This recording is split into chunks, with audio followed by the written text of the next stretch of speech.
There's a moment when the rain stops and everything goes quiet, and you realize the thing you were so sure about 5 minutes ago doesn't hold anymore.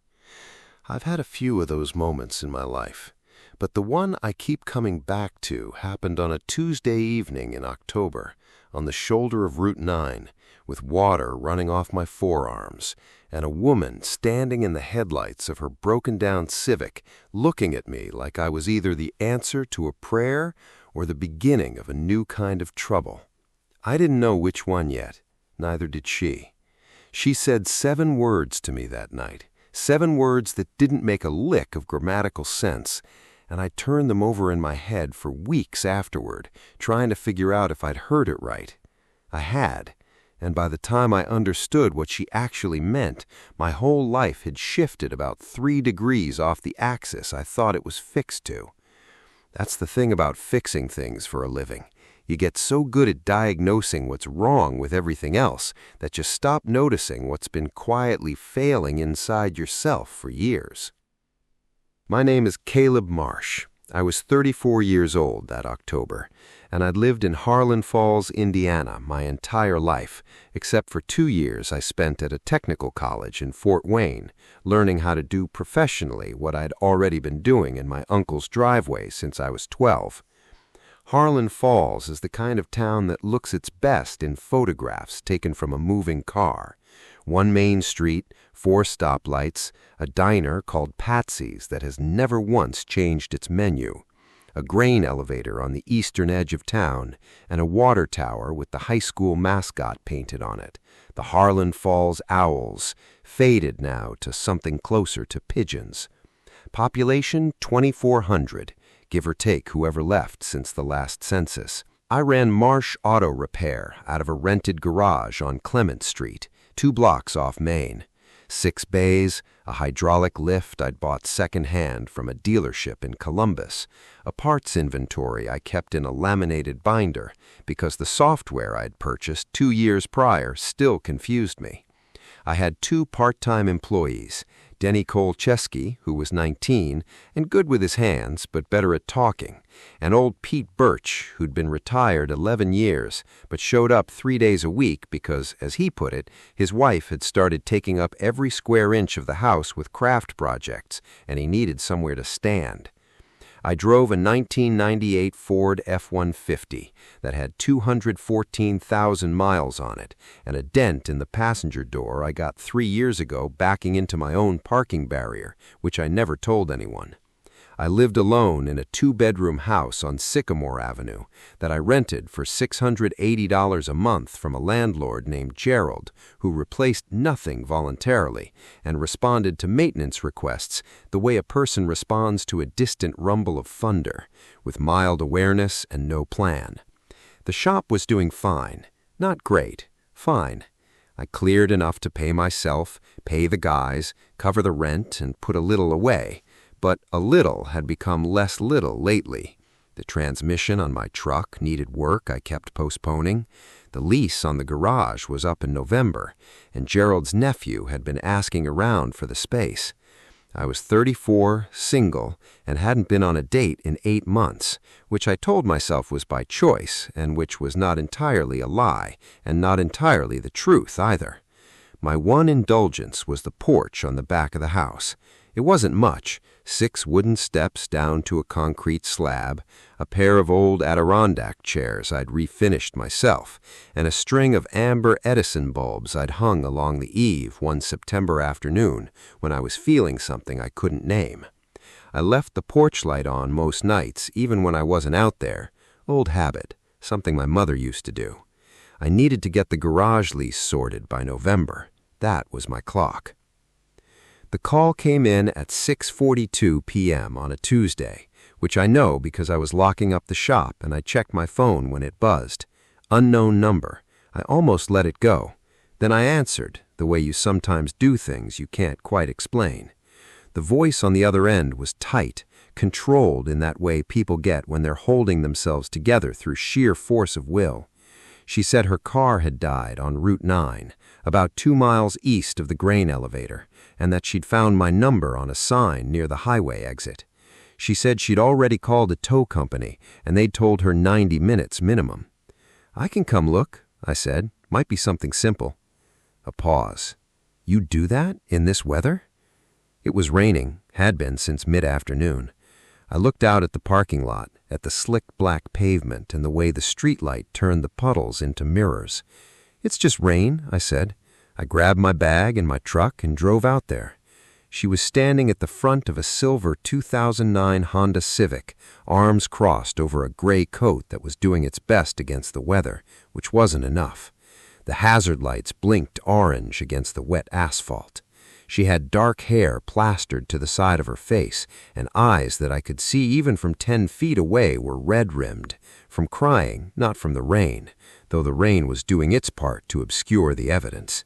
I pulled up behind her, left my headlights on, and got out. "Caleb Marsh," I said, not quite extending a hand because mine were already wet. "I run the shop on Clement Street. Beth Calloway." She said it like it was a complete sentence. She watched me pop the hood and lean in. The engine was cool.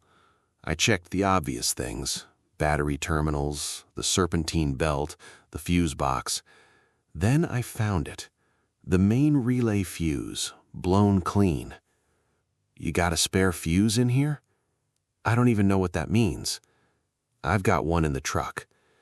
2 minutes later, I had it swapped. I gestured for her to try the ignition. The car started on the first turn. She got out slowly, looking at the car and then at me. The rain was steady. I was soaked through to the collar. She said, "I don't know how to say this right."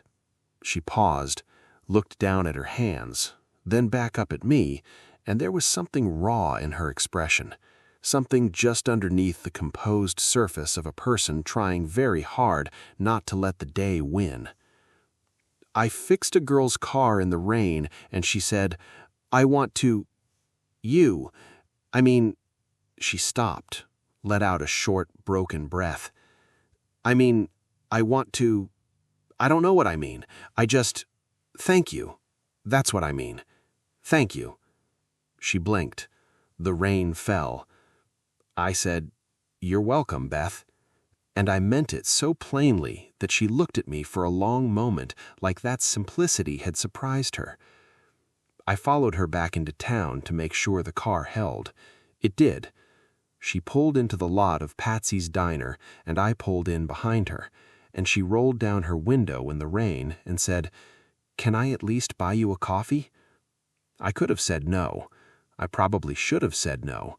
I had a garage lease to worry about, and a truck that needed a new transmission, and a perfectly unremarkable Tuesday evening waiting for me on Sycamore Avenue. I parked the truck and went inside. Patsy's was the same as it had been since I was 8 years old, sitting in the corner booth with my father after Little League.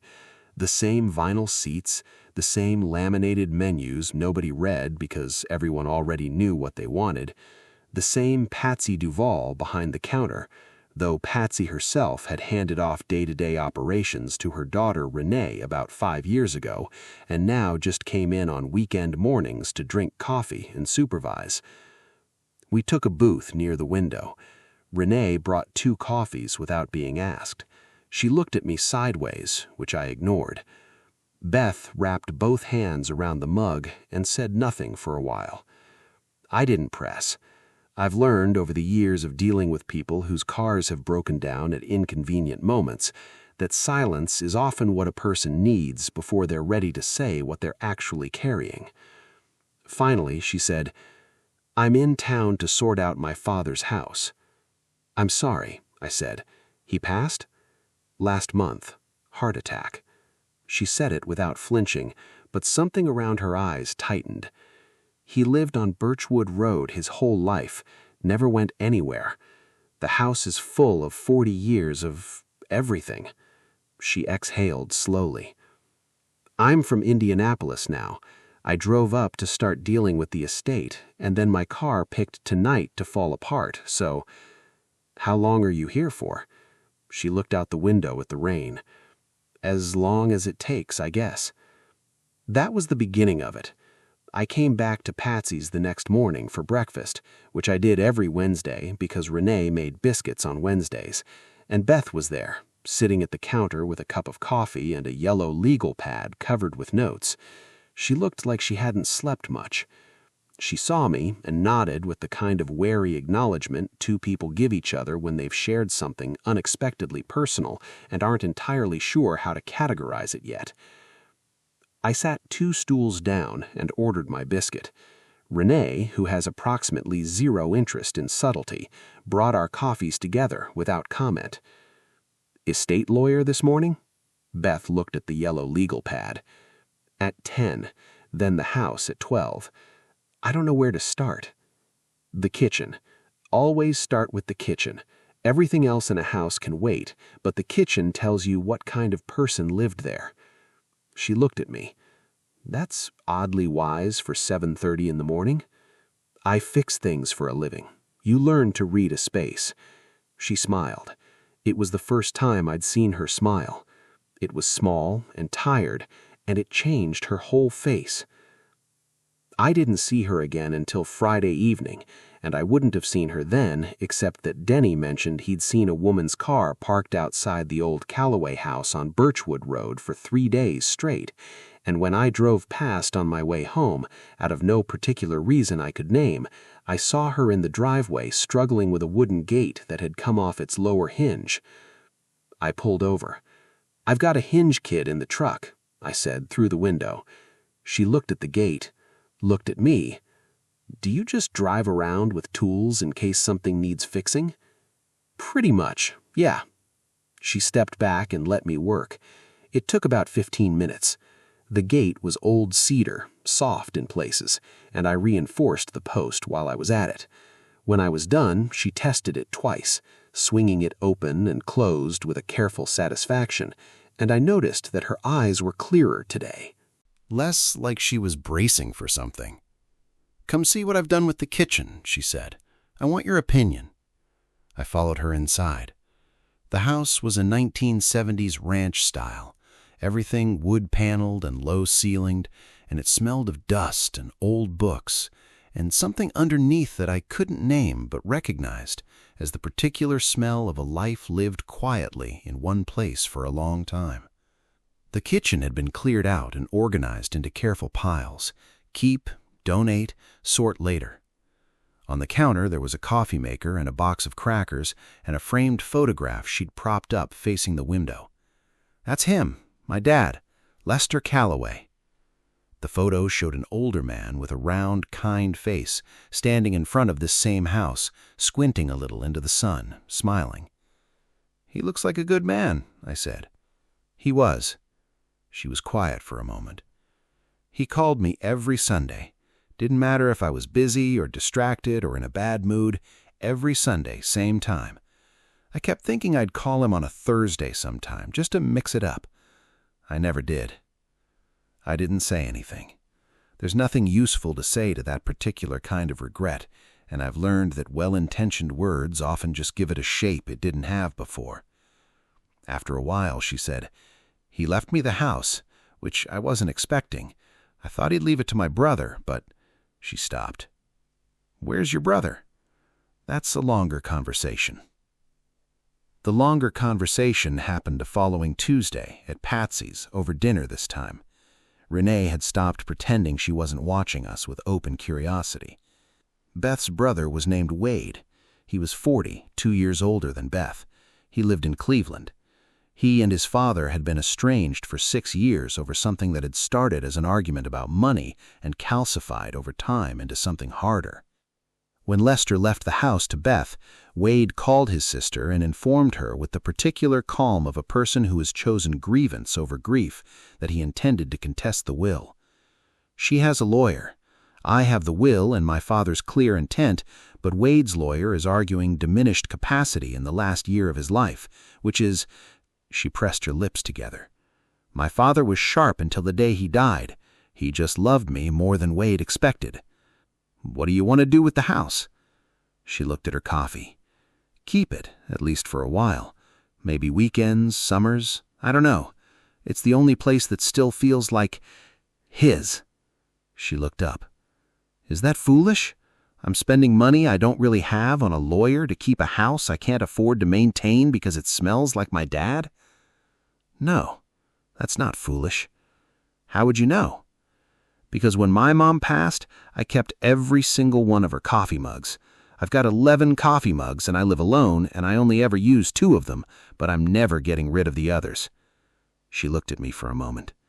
Then something in her shoulders released just slightly, the way something does when a person suddenly feels less alone. That night I sat out on the back porch for a long time. The amber lights were on, throwing their warm circle out into the yard. I sat with my coffee and I thought about Beth Calloway and her legal pad and her father's kitchen and the way she'd tested that gate twice as if making sure things would hold.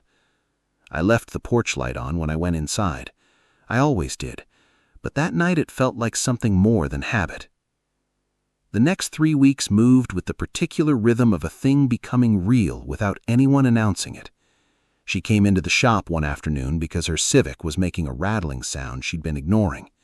I found a heat shield bracket that had come loose and bent it back into place while she sat on a metal stool in the corner of the bay and talked to Denny, who was delighted to have an audience for his various opinions on every subject under the sun. I charged her nothing for it. She came back 2 days later with a container of baked goods, snickerdoodles, she said, because she'd been stress baking and had made 32 dozen and had nowhere to put them. Pete ate 4 of them and announced that she was welcome back any time. She started appearing at Patsy's around the same time I did most mornings, which I told myself was coincidence, and which Renee's expression communicated was the most transparent coincidence she'd ever witnessed.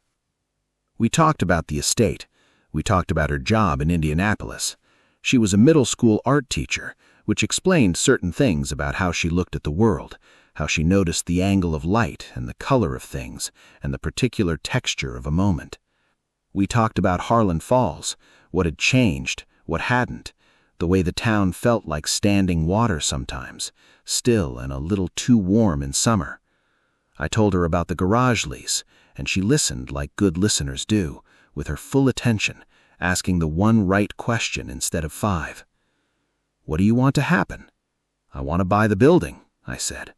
Gerald would sell, but I need a down payment and the timing isn't there. Could you get a few months extension? If I asked right. Then ask right, she said, simply, like it was that easy. And I thought about it for a moment and realized that the reason I hadn't asked was not that I thought Gerald would say no, but that I was afraid of wanting something too much and having it fall through anyway, which was a different problem entirely. I called Gerald the next morning. He gave me until March.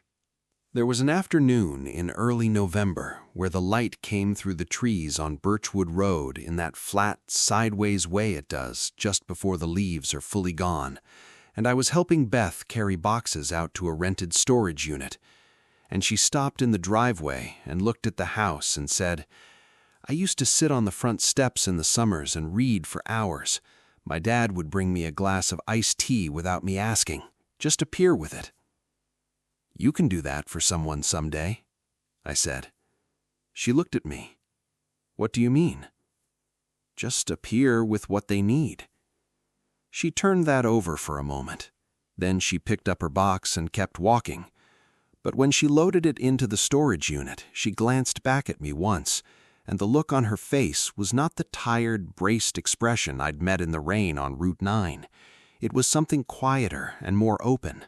The look of someone who has begun, cautiously, to let a place feel like somewhere they might want to stay.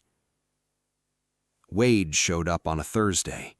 I knew because Beth texted me, her first text after 3 weeks of conversations that had been almost entirely in person or over the phone. Just, Wade's here. He's not happy. I didn't come over uninvited. It wasn't my place. I went back to the shop and worked through the afternoon and tried not to think about it, and I largely failed. She called that evening. Her voice was flat with the specific flatness of someone who has spent several hours being reasonable in the face of something unreasonable. She went through the house, she said. While I was outside on the phone with my lawyer, He went through the rooms and took a box, said it was his by right. Did you call the police? My lawyer said to document it and not escalate, that confronting him directly could hurt me in the hearing. A long pause. He had Dad's watch, Caleb, the one Grandpa gave him. It was supposed to come to me. Dad wrote it in a letter. I sat in the quiet of my kitchen. Outside, through the back window, I could see the amber glow of the porch lights. I had my coffee, and I had the amber lights, and I had the particular clarity that comes when you realize you've been caring about a person in a way that has gotten ahead of anything you consciously decided. I left the porch light on when I went inside. I always did. But now it meant something specific. Now I knew who I was keeping it on for. Her estate hearing was set in the second week of December.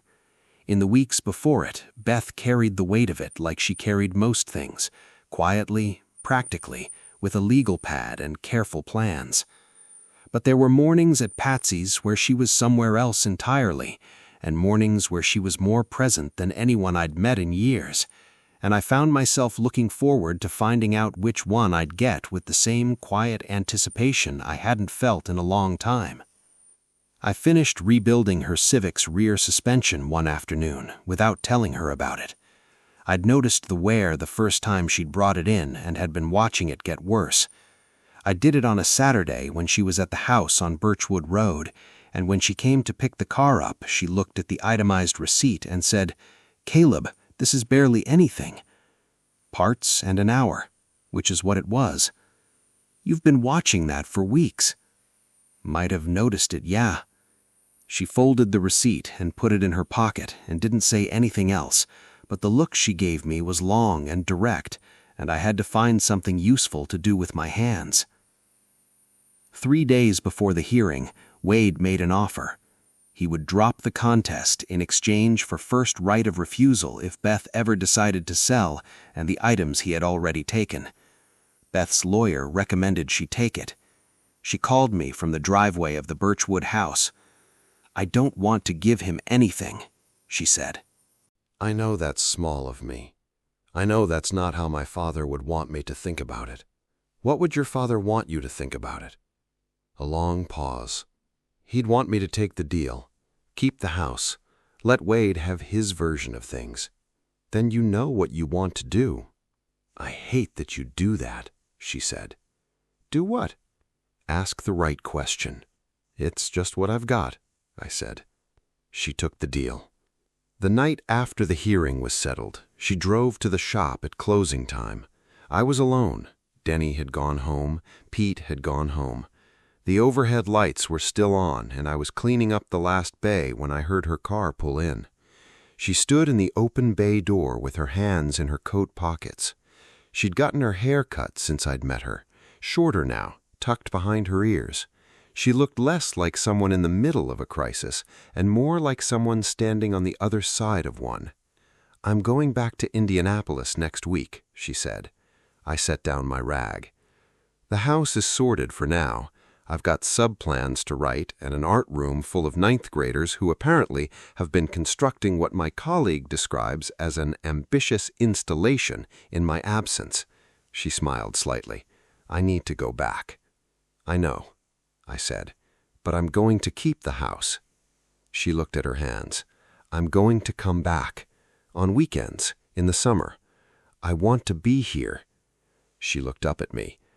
"I want to know if there's a reason to come back that isn't just the house." The bay was quiet. Rain had started again outside, soft and without conviction, barely more than a mist on the pavement. I said, "There is." She nodded once, like she'd expected that, but had needed to hear it anyway. I said, "You could come back for Christmas." "I could," I said. "I've got a porch. It's cold in December, but I've got good lights out there." She looked at me for a moment, and the expression on her face was the one I'd been watching develop for 6 weeks, the one that had started as wariness and moved through gratitude and trust and something warm I didn't have a word for, and had arrived now at something clear and certain. "I'll come back for Christmas," she said. She came back on the 23rd of December. She texted me when she crossed the county line, and I was at the shop doing a last-minute brake job for Dale Hennessy, who I'd told twice already he should have had them done before the weather turned, and who had nodded both times and waited until they were grinding metal to metal anyway. I finished the job at 5. I went home and showered and stood in my kitchen for a moment, which felt cleaner than usual because I had cleaned it, and heated up a pot of chili I'd made the night before, and I thought about nothing in particular and everything at once. She knocked at 7.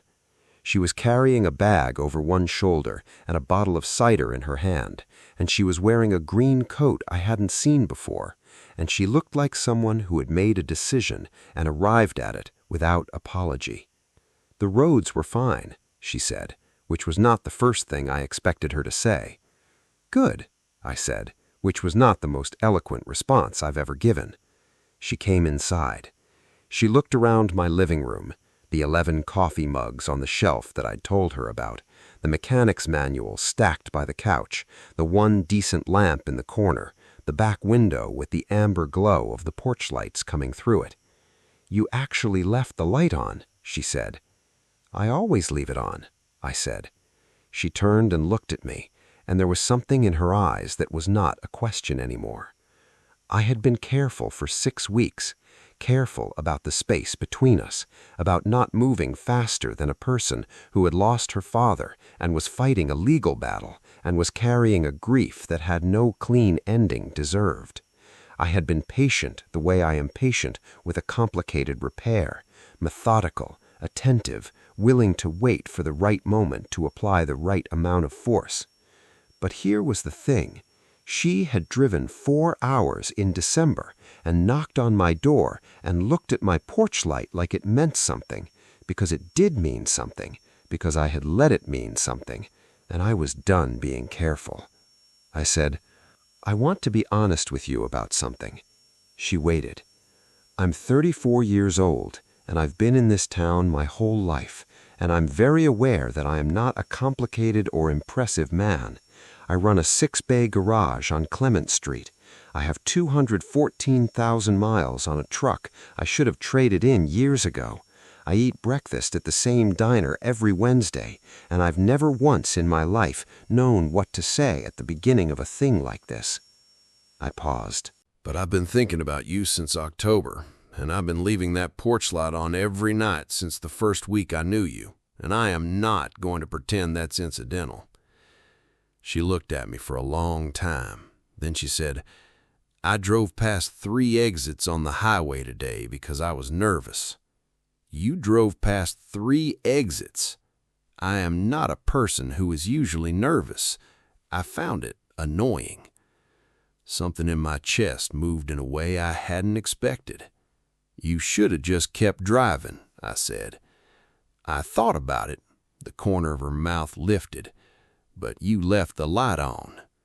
She stepped forward, and I met her halfway, and she put her hand flat against my chest and looked up at me, and I put my hand over hers, and we stood there for a moment in the quiet of that kitchen, in the amber light coming through the window, and it was not dramatic or cinematic or anything like what I would have written if I were the kind of person who wrote things down. It was just true, completely, simply true. She said, "I fixed a girl's car in the rain, and she said she wanted you." Her voice was soft. "I've been thinking about that, what I actually meant." "What did you mean?" She looked up at me. "I meant, I want to know you, all the way, the whole thing." I touched the side of her face. "Then stay for Christmas." "I'm staying," she said, and that was the whole of it. No grand declaration, no audience, no fireworks, just 2 people in a kitchen in Harlan Falls, Indiana in December, telling each other the truth. I kissed her then, quietly, like something that had been decided for a long time and was only now being confirmed. Later, we took our cider out to the back porch and sat in the Adirondack chairs with blankets across our laps, and the amber lights were on, and the street beyond the yard was quiet and cold, and she tucked her feet up under her and looked out at the yard and said, "This is a good porch." "I know," I said. "You'd never leave this porch." "I've left it for worse reasons," I said. She laughed. It was the first time I'd heard her really laugh. I decided, sitting there in the December cold, that I was going to spend a considerable portion of my remaining life trying to hear that laugh as often as possible. That was the beginning of the real thing. 6 months later, Beth was in Harlan Falls on the first weekend of June, which had become routine since January. She came most weekends when school was in session and for longer stretches in the breaks. The house on Birchwood Road had been cleaned, aired out, painted in 2 rooms where the walls had started to peel. The front steps where she used to sit as a girl had been resurfaced. I'd done that on a Saturday in March while she was inside making coffee, and when I'd finished, she'd said, "My dad would have liked you," and I had to look at the ground for a moment to collect myself. On that first Friday in June, she arrived at the shop at 5:30 with a bottle of sweet tea and a look on her face that I recognized by now, a look that meant she was carrying something she hadn't figured out how to say yet. I wiped down my hands and came under the chassis of a Silverado and sat on the shop step and waited. She sat beside me. She said, "The art department in Harlan Falls needs a teacher. The woman who's been there for 20 years is retiring in August." I looked at her. "I know it's not Indianapolis," she said. "I know it's smaller and quieter, and the school doesn't have the same kind of program, and I'd be taking a pay cut, and it probably doesn't make complete financial sense. But I've been driving those 4 hours every Friday for 5 months, and I've been thinking about what it means that I don't mind them at all." Pause. "I've been thinking about what I actually want." "What do you want?" I said. She looked at me with the direct, clear-eyed look she'd given me in the garage bay in December. "I want to be here. I want to be in my dad's house on Birchwood Road, and I want to eat biscuits at Patsy's on Wednesdays, and I want to sit on your porch in the evenings." He exhaled. "I want a you, still, the whole thing." I had the lease signed on the Clement Street building by then. 3 weeks prior, I'd sat down across from Gerald and laid out the numbers I'd been building towards since November, and Gerald, who is a more decent man than his maintenance response time suggests, had agreed to a purchase price and a payment schedule that I could actually meet. The building was mine, or would be in 8 years, which was close enough.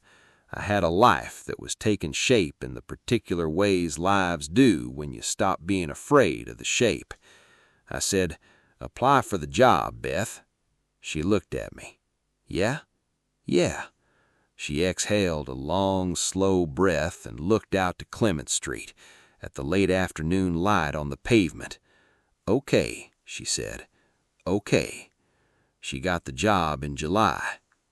There was a Sunday morning in late August, 2 weeks before the school year started.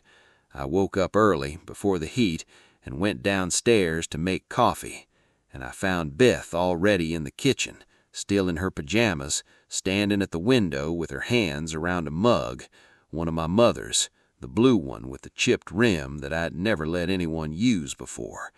She was looking out the backyard. At the porch, at the amber lights still on from the night before, at the yard turning green and gold in the morning. She said, without turning around, "I have to tell you something." I poured my coffee and waited. She turned. She looked at me with an expression I hadn't seen before, wide open, a little overwhelmed, lit from somewhere inside. "We're going to have a baby," she said. The kitchen went quiet in the way that only very significant moments make it go quiet. I set my coffee down. I crossed the kitchen. I put my hands on her face and looked at her for a long moment.